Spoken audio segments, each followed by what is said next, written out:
Hello. Thanks for coming. A little bright. Right up here. We're here to talk to you today about the future of fan experience. Let's get started. So I'm Jason Allen Snyder. I'm the Global Chief Technology Officer of Momentum Worldwide and the Global Discipline Lead for Innovation for McCann World Group. I'm Stacey Mulcahy. My title is actually Community Manager of the Garage at Microsoft, which is an initiative I'll talk a little bit about. I'll tell you a little bit about myself to get started. So I'm a futurist, technologist, and an inventor. As a futurist, I've built roadmaps looking 10 to 20 years out into the future for our clients and for our agency. And as a prognosticator, I've been doing that for the duration of my career. As a technologist, I lead globally all the technology capability for Momentum Worldwide. Prior to that, I was the head of product design at AOL and at Yahoo. And as an inventor, I've amassed a large intellectual property portfolio, some of which has been commercialized. The focus of it has been on embedded computer systems. So some of it is the foundation for mobile advertising or moving data profiles through the space-time continuum. Some of it's been focused around computer vision and given birth to products such as Google Glass. And most recently, prior to Momentum, I invented the world's lightest, brightest, most durable solar lantern to fight energy poverty. In terms of my work, I position myself here at the center of business, technology, and culture. And I share this because it will be helpful to understand the filter by which we share our ideas in our presentation today. I like to call myself a maker, a technologist, and a catalyst. And when I think about maker, I have over 15 years of digital agency experience. And so I come from that creative side. And then I joined Microsoft, and I became a technical evangelist talking about the platform and understanding the platform and the technologies and how you can bring that creative side to it. When I think about catalyst, it's kind of an interesting word. And for me, catalyst is very much, especially in my role that I'm at now, it's the idea that I can help either spark or I can help get some ideas kind of to gain some speed. And so just to give you a sense of what the garage is at Microsoft, we have about 6 global locations. I'm in Vancouver, Canada. And we are a small little resource within Microsoft, and we work with internal employees to help them realize some of their ideas. It's a kind of place where if you're passionate about something and you want to explore it, you can do so in the garage. We also host a hackathon once a year, and it has 16,000 people at Microsoft who come together for a period of 1 week. So I'm sure many of you have had that kind of hack culture within your own companies. And we embrace that, and the garage kind of drives that and brings everyone together. And then we're also spaces and places. So I run a makerspace. So one day I might be teaching someone or helping someone with an API and coding, and the next day it might be hardware. I might be doing laser printing or CNC milling or building prototypes. And so we kind of allow people to take their idea from start to end and quickly prototype. I like to say we're kind of the lean, mean little section that you can be in such of a big corporation. The lean, mean machine that runs a 16,000-person hackathon. Yeah. So why are Stacey and I here on this stage today talking about the fan experience? So shortly here, we're here to celebrate the launch of the Phygital Experience Lab that Momentum is creating in Tokyo. And Microsoft and Momentum work very, very closely together, and we're going to talk about a number of the technologies that are going to be part of that innovation. And what we've come to realize and that what we've embraced is something that consumers know, that advertising is fake and experiences are real. And it's the physical computing work that we're doing at scale in the context of event sponsorship, event activation, and shopper marketing, which is really going to be a catalyst for the future of that. And the fan experience in the context of sport and entertainment is really critical and at the center of all this. And we'll spend a lot of time today talking about that. Yeah, we want to talk about innovation, but we also want to talk about being authentic and what that might mean. So another important distinction, and it's really about the relationship that Momentum has with all of our technology partners, but especially with Microsoft, is that we treat experiences as a product. So when we do work around fan experience, or we do work around shop and marketing, what we do is look at it through the discipline, the hygiene, and the rigor of product development. We don't treat it as a campaign, and we don't treat it as a project. And that's a very, very important distinction for the way that we approach and the way that we execute our work. The other big idea to park sort of in your minds as we go through all this is that it's the notion that marketing has moved from live to living. So we're going to talk a lot about cloud technologies, about unstructured data, about cognitive learning, IoT technologies, many of these sorts of things. And the exponential growth and adoption of technology has consumers with expectations. And sometimes it's hard for us to see. We become myopic inside of these movements. And the idea that there is the opportunity for customization and personalization to create intimacy at scale with these technologies is critical to these ideas. So here we have the basic pillars of the experiential marketing technology ecosystem as Momentum looks at them. And again, these are the areas of iteration for the Phygital Experience Lab that we are creating here, and a lot of the work that we're going to be demonstrating that Microsoft and Momentum have done today. So let's start. So, let's talk about the fan experience and what it really is. And the point is that, we haven't really done it right for the last 5 or so decades. And in fact, I think a couple of thousand years ago is actually when it was most authentic and most true. So today, we think about the fan experience as kind of a quasi-passive experience. Many of us in the room like going to sporting events and concerts and festivals. And the fact of the matter is, though, we really experience those primarily on our mobile devices and on television screens. And although we might watch the game at a bar or with friends, really, a lot of the time we do that by ourselves. And even though we participate in things like fantasy leagues or betting, we may also text friends, we may tweet friends while we're watching these experiences, but it's still very passive and very solitary. And the point is, these things don't really get us any closer to the events themselves. And as marketers, even though we're not close to those events, we're still willing to pay a ton of money for that opportunity for something passive. And the notion that we're going to spend $4 million on an ad for the Super Bowl just so people can watch it seems kind of crazy, and it misses the real opportunity. And here's why. Because, as I was saying, I think we kind of blew it in amplifying fan experience with the technologies that we've been using for the last several decades. With TV, radio, the web, all these things, we're actually moving further away from the experience. And here's what I mean. If we look back at history, events like gladiator matches and bullfighting and bull running and even public executions, right? These were fan experiences. They were bloody, they were hot, they were uncertain, right? It involved people throwing crazy things, into the arena, people screaming and people passing out. It was an intense physiological experience. Key to that is that you're in the moment. And so I always cite the example of being Canadian is that we're big hockey fans. And that moment where your favorite person scores a hat trick or 3 goals, often you'll see at one of the stadiums in North America, someone throws something into the ring. It might be a hat. Depending on your team, it might be an octopus, that kind of thing. But the thing that's different about that is you're no longer watching, but you've now interjected yourself into the moment.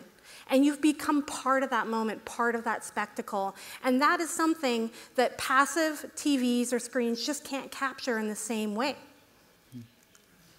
And that's because we know that when people get together around a singular experience, it changes the person, and it also changes the event. One example I like to cite is when people get together in an arena and they begin to sing, more than their voices harmonize, right? Their breathing syncopates, and their heartbeats syncopate as a result of that. And that is a very transformative union. That's a very deep physical, psychological, and emotional connection. And these things bring harmony and passion to an event. And the fan experience can be changed as a result. So in essence, what happens is a total takeover of the self. And when that happens, we as marketers love that. And you all can probably imagine why that is true. Because passion is very, very good for business.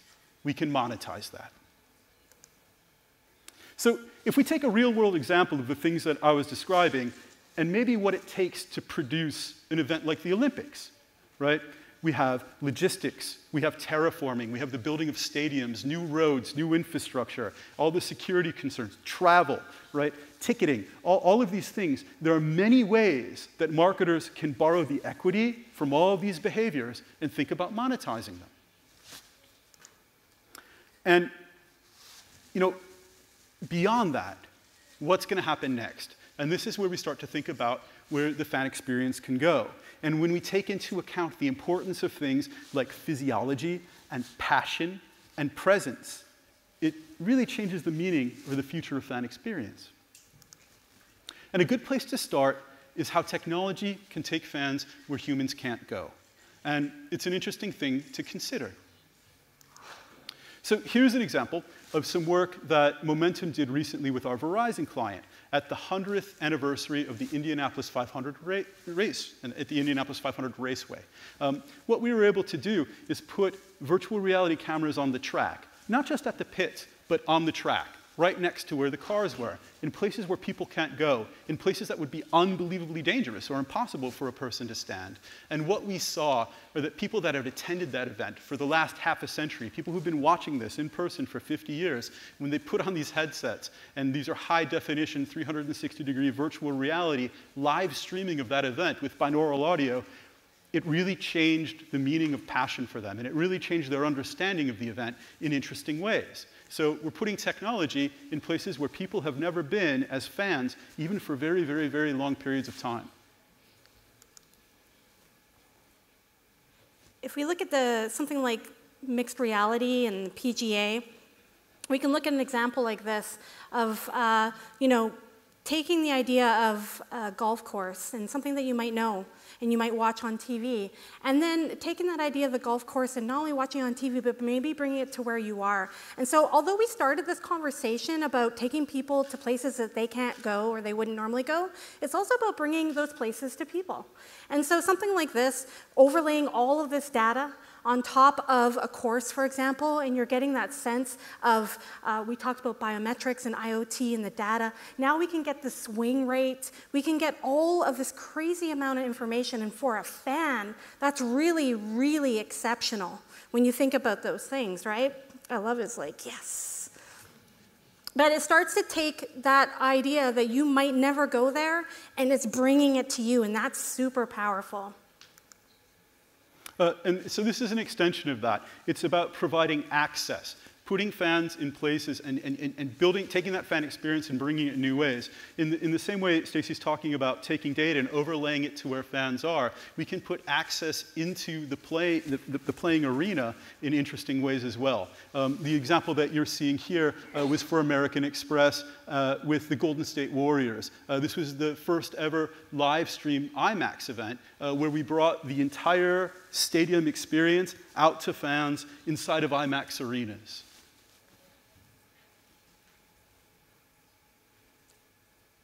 Can they hear the audio? Can we get audio? There should be audio. Yeah. I can dub it, though. Yeah. Won't be as interesting.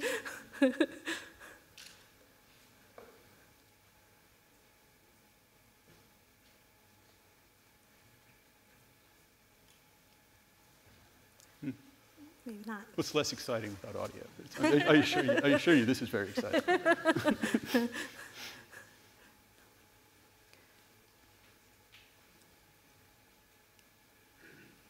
How are you doing, Stacey? I'm doing great. Great.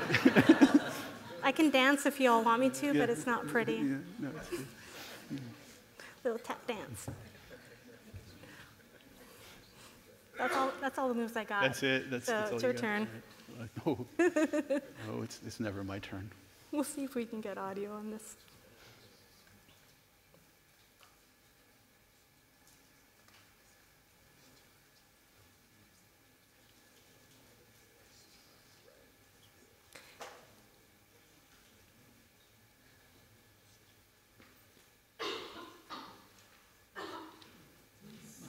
Oh, There you go. yes. So excited.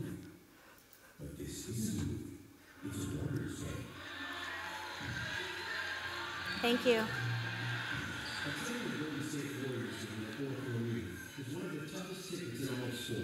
With the team gunning for the all-time regular season wins record in 2016. That ticket got even tougher. Since American Express is all for Dub Nation, we decided to expand the Warriors live stadium experience beyond the stadium, bringing the energy and excitement of Oracle Arena to card members from all around the Bay Area. American Express Dub Nation to the IMAX, the first ever live stream sporting event at IMAX Theater in North America. We live streamed the game into the theater and projected it larger than life, so fans could see every detail and every play like they've never seen it before. To further replicate the in-stadium experience, we brought in many of the same rituals, chants, food, and customs that make attending a Warriors game so memorable. Outside the theater, there was even a visit from the American Express fan band, which had become a fixture at Oracle Arena throughout the season. Then, with the help of our broadcast partner TNT, we literally put fans into Oracle Arena through a live look-in that was broadcast to millions of viewers watching the game at home.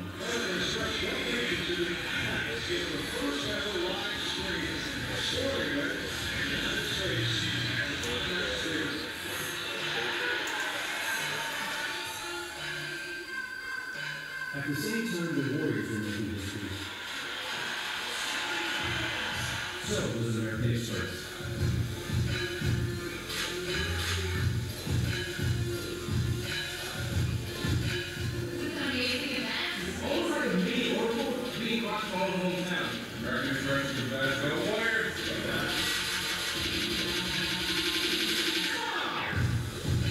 So again, it's about using the technology to provide access to something that most people couldn't and bringing that physiological element back inside of it.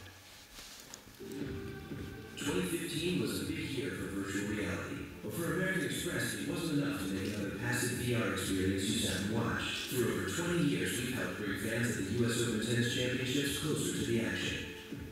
And this year, we took it even further by actually putting them in the action. With the first ever virtual reality that let you go head-to-head against a professional athlete. You versus Sharapova.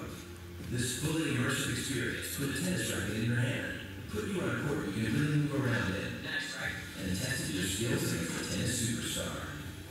You versus Sharapova is the first true blend of live-action videos, CGI, and the ability to fully move around inside a virtual world as you move in the real one. We laser scanned and motion captured Maria Sharapova in 360 degrees, composed binaural audio sound and recorded over 50 responses. That was a lot of fun. And built custom software that would accurately reflect the ball's speed and angle of return. For the fans that don't have the chance to play against me, this will be pretty close to real life. And it was. Our haptic controller was weighted to feel like a racket and responded to your every move, as sensors translated your every swing, step, jump, and lunge into virtual reality. Maria started by hitting some shots to get you warmed up. Then it was time for the real challenge. Can you return Maria Sharapova's famous serve? For most, the answer was, of course not, but they sure had fun trying. At the U.S. Open American Express fan experience, 8,000 visitors got to play you versus Sharapova. And it reached far beyond its on-site footprint, generating lots of love from the tech world and social media. Driving over 1 billion earned media impressions worldwide, and even making an impression on Bill Gates, who tweeted his approval to his 26 million followers. Well then. So the point with this is that, you know, with the other examples that we showed about sort of putting the technology, you know, where fans can't go, and then displaying technology in interesting ways where fans are, you know, in existing environments. This is moving it a little bit further. Again, leveraging that emotional connection, that physiological connection to the game, using haptics, using this immersive experience to allow you to get access to the players and the people that you really, really care about inside of the game. To provide that was a very special opportunity. I think our next example is Real Madrid. We live in a world with mobile technology, but it is not the device that is mobile.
I like that one fan. He's just super excited. When we think about Real Madrid, they have so many fans, and none of them are like central to that. So how do you experience that when you can't go to where you need to be? How do you bring that to other people? And so the Real Madrid and the fan experience is an interesting one, leveraging a lot of the platform across the board.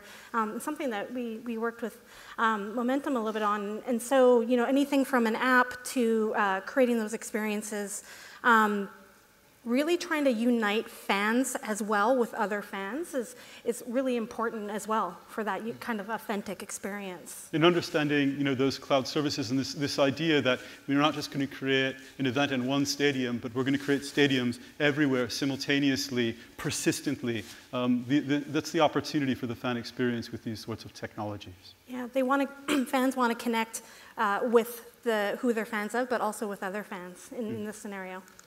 So what about pushing it a little bit further, right? So, you know, you might have your favorite athlete playing in a game, the sort of thing that we looked at and sort of engaged with in the Sharapova example that we showed you. But now, with newer technologies and sort of as the price of these technologies decreases and persistent connectivity and broadband access increases, we have access to biometric data. We start to understand how they feel, what their mind state is, using technologies like facial recognition and associated with these biometric technologies. We start to understand what the coach and what the player's anxiety levels are. And then using all the unstructured data that comes from these technologies and using deep learning systems that exist like in Azure, what we're able to do is start to draw corollaries between how they're feeling, their emotional state, their psychological state, and what's happening in the game. We start to understand the game in new ways as fans. And then, you know, through our own personal filters, you know, the systems allow us to then become even more intimate with that, displaying the information and the technology that we care about. So the next example I'll show you, and I'll let the video run. And I'll talk about it afterwards, but it actually is a living prototype. A lot of the work has been prototyped out. So keep that in mind that it's, even though it's very polished and future thinking, that a lot of this technology I've tried to put on. I know the team who built some of it. So it's really, really interesting to see where we could be going. And so this is the NFL and the HoloLens and what that experience could be for that fan.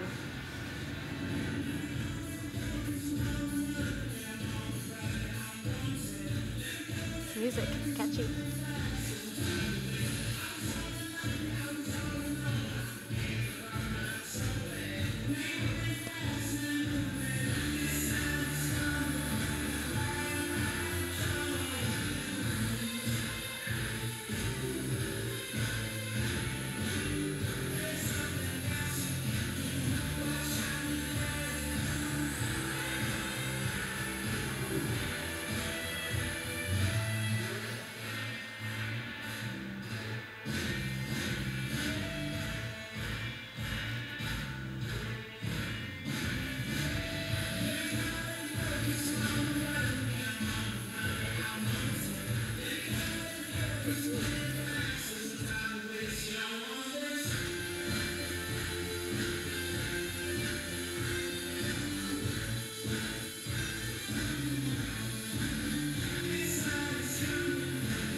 So when we look at that video, end zone cameras already exist in the NFL, 360 cameras that orbit. And so for the purpose of this kind of Vision, what they want to do is capture those cameras and actually get them to record the entire field. And so that way, you decide what view you want, right? And as a user or as a fan, that's really important because you're no longer in that seat in the stadium where you are static and sitting there. You are able to walk around, and that's the beauty of holograms. And so the idea of having your coffee table and showing the game and then be able to stop and rotate it and see from that view, as a user, we just change your experience from one that's entirely passive to one that's very, very active and dependent on you, right? And now you're part of the experience, and it's where you want it to be. It might be your coffee table. It might be, you might be at your desk. It might be somewhere else, but you're able to have that experience where you want it, and more importantly, kind of control that experience. The other piece of that, and what we're going to show you in our next video, is sort of how, a lot of that, as Stacey said, was future-facing. And at Momentum, we were able to reduce a lot of these ideas to practice. And not only that, one of the things that you saw in that last video was how social that was, right? Given the HoloLens technology and the way that sort of blended reality, that AR and those holograms work together, you can have many people together in a room experiencing similar or slightly different things. And what you're going to see next is some VR work that we did. It was the first ever NFL or American football game that was multiplayer in VR with haptics. So really, again, bringing that physiological experience back into it. I'll share that with you.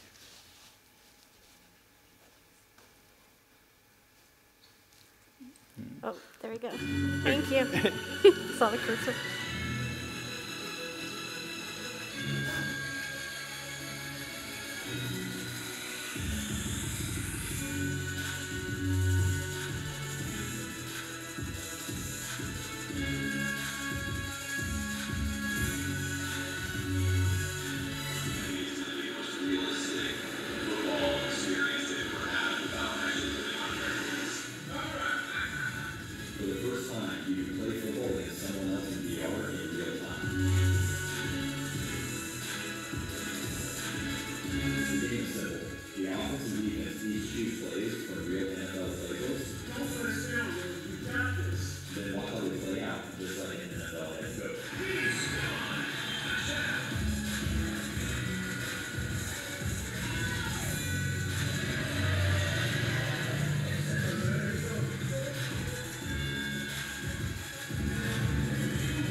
So when we start to look at some of the technologies that are enabling these type of experiences now and in the future, there is a lot of technologies and platforms that are available to people that are really accessible and easy to use now.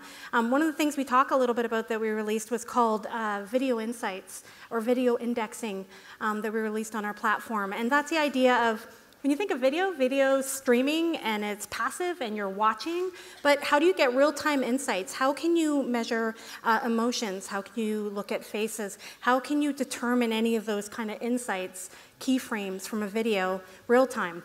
When we look at some of the other things that's coming up, especially from a technology point of view, democratization of 3D and AI. We often say 3D for everyone. Everyone should have access to it and access to create. And AI, democratization of AI.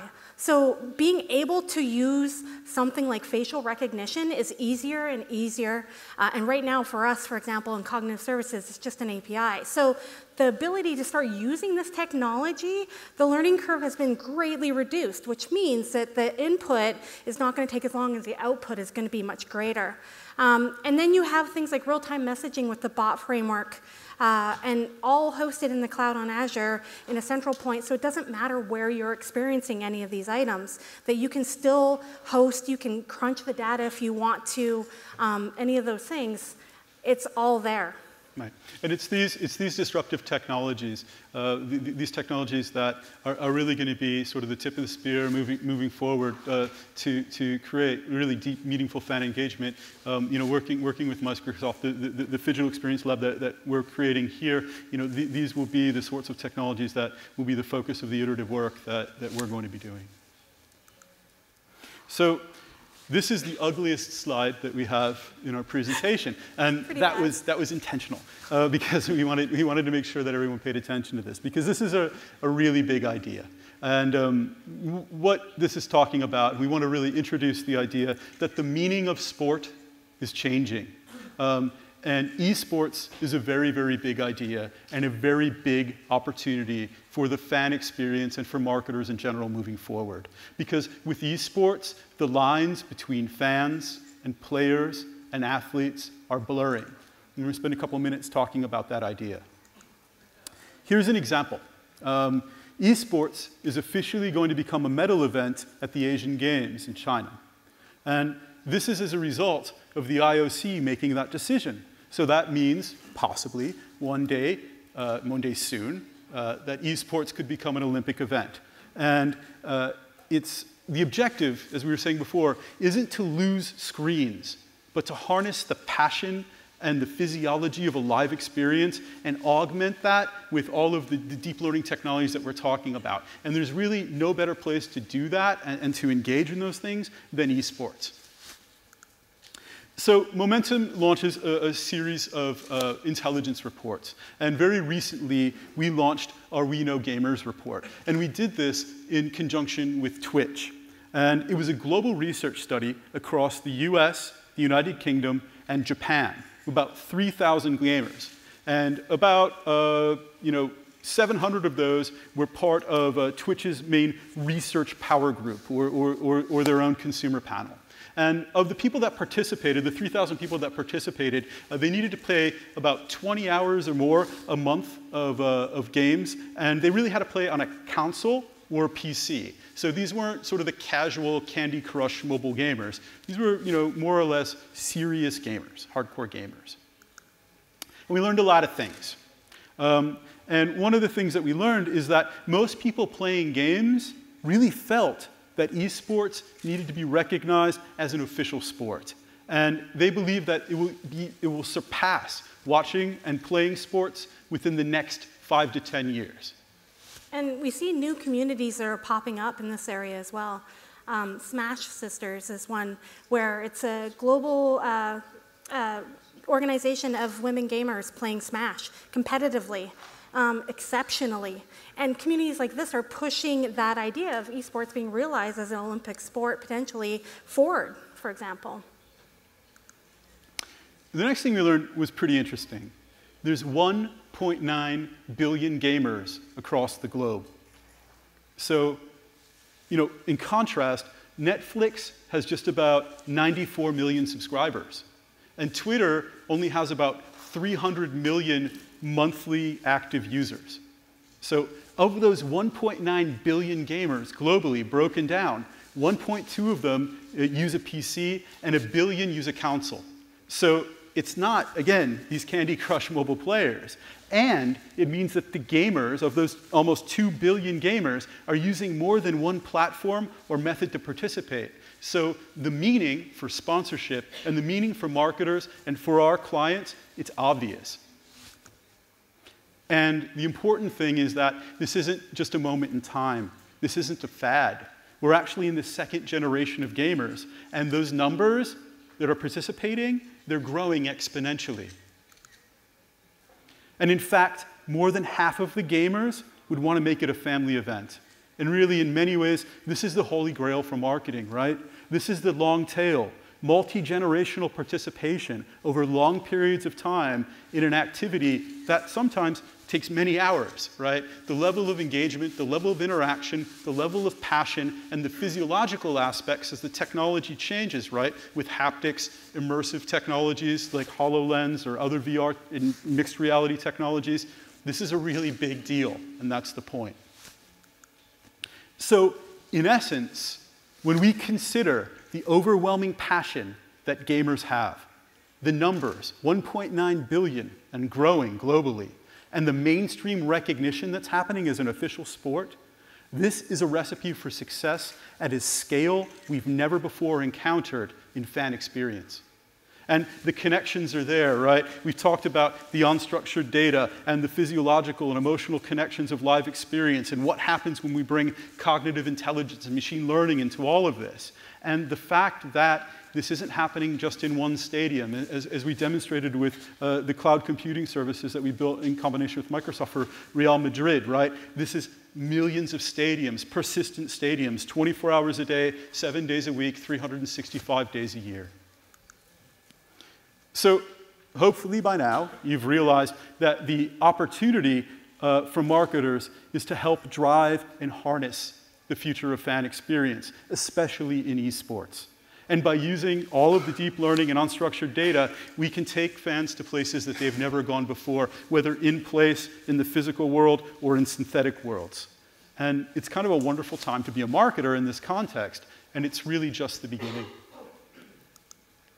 You know, so to wrap it up, you know, sort of many of the things we said is that we've gotten away from the essence of the fan experience to be shared, right? The screens have created some separation for us, physically, mentally, and emotionally. And the landscape of fandom and sport itself is being redefined. And we're in a massive, pivotal, transitional moment culturally. The technology in deep learning, again, is going to bring us back to that physical experience in virtual environments, and it's going to connect players, fans, and athletes in ways that we've never imagined. And in every way, even at physical events, you know, we can take fans where they've never been able to go before. And that's a unique and exciting opportunity. And again, each of these are opportunities to be monetized for our clients. And really, this is about mass. This is about creating intimacy at scale, to customize and personalize experiences for every one of us in this room and every one of those 1.9 billion gamers. And, you know, that's really, really, really good business. Thank you. Thank you.